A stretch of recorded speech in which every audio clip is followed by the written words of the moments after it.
Hello, this is Benjamin Emanuel recording about the New Student Dialogue video blog assignment. And the New Student Dialogue I attended was regional stereotypes, and I thought it'd be a kind of cool one to get to go see since I've lived in South Carolina my whole life, and now obviously I'm going to college in South Carolina, and it's just that for when I've been traveling with my family, sometimes people don't believe that we're from South Carolina just because we're not complete rednecks. We don't have really deep Southern accents, and so I thought it'd be kind of interesting just to see how the rest of the country works and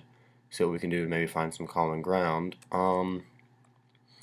far as achieving true dialogue, I'm not sure we ever really did because it just kind of the dialogue really pointed out the differences in the North and the South, and I don't think we necessarily tried to bridge any of them. We just recognized that they were there. Now, it's not like the Northerners and Southerners in the room were hating each other, but we still realized it was very different, and it was a majority of people not from the South, and so I was one of the few ones from the South, and ended up kind of being like the voice of the South in a way. Because I've been from Anderson my whole life, and I'm a typical Southerner, I'd say, and so a lot of times since the other Southerners weren't very vocal, it kind of came down to me to kind of say, well, okay, this is how it is in the South, and I just realized that there's a lot more differences between the North and the South than I'd really previously thought. Like, I know they call the South the Bible Belt, and because there's supposed to be a lot more Christianity here than maybe other places in the country, but I mean, I never realized how prominent that was until this dialogue when a lot of the Northerners were like, yeah, if you go to the church up north, you're kind of a minority. And so living in the South my whole life, that just seems kind of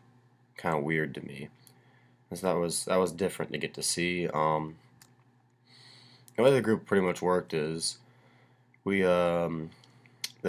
we'd basically try and get the North's opinion, and then either myself or one of the other Southerners that was actually vocal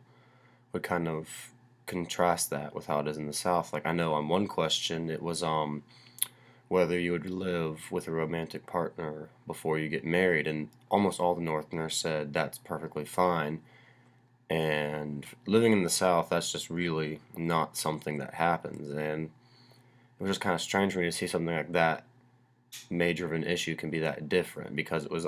pretty much all or nothing. Like, the Southerners pretty much said no, and the Northerners pretty much said yes, and it was just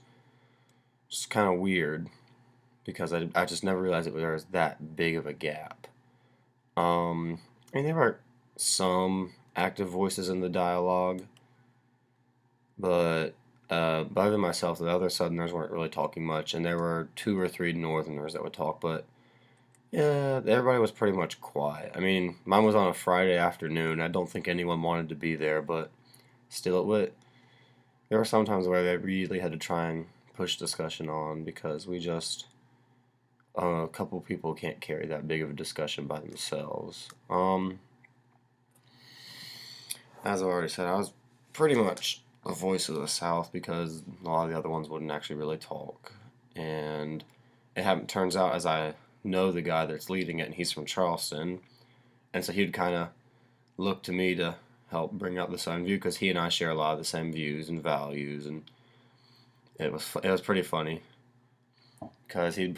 they'd say something that we just didn't disagree with, like the living with a partner before marriage thing, and he'd just look at me with these wide eyes and just like start shaking his head, and I'd be like, I got this, and kind of say that doesn't really happen as much down here. I think this dialogue was a good experience on the whole. It definitely added to the fact because Clemson's becoming such a diverse university that we really need a way to kind of bridge some of the gaps between people from different areas. And I think the good dialogue was a good experience. Was it absolutely necessary? Not necessarily, but I mean, I would do it again. I would maybe go to try to see what some of the other ones were because I've heard that they had some interesting discussions too. And I guess the final thing in the dialogue that interests me was just one of the general things, how we did the personal pie graph thing about what is important to you, just to see how different it is for some people, and just Reminded that even no matter where we're from, everybody's different. Everyone has different values, different goals, different dreams, and that we should just pretty much respect everyone for who they are.